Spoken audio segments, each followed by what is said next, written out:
حضرت سہل بن سعد رضی اللہ عنہ بیان کرتے ہیں، ایک آدمی آیا اور اس نے عرض کیا، اللہ کے رسول، مجھے ایسا عمل بتائیں جب میں وہ عمل کر لوں تو میں اللہ اور لوگوں کا محبوب بن جاؤں۔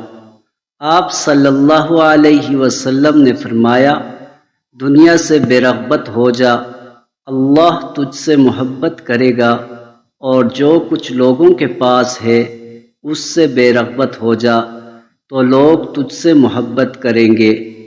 مشکوٰۃ المصابیح حدیث نمبر 5187۔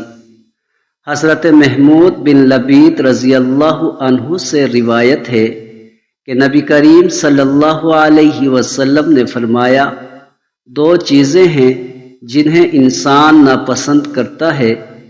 انسان موت کو ناپسند کرتا ہے، حالانکہ موت مومنوں کے لیے فتنے سے بہتر ہے، اور وہ قلت مال کو ناپسند کرتا ہے، جبکہ قلت مال کا حساب کم ہے۔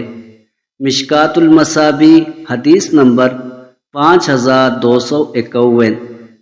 حضرت علی رضی اللہ عنہ بیان کرتے ہیں، رسول اللہ صلی اللہ علیہ وسلم نے فرمایا، جو شخص اللہ کی طرف سے ملنے والے تھوڑے سے رزق پر راضی ہو جاتا ہے تو اللہ اس کے تھوڑے عمل سے راضی ہو جاتا ہے۔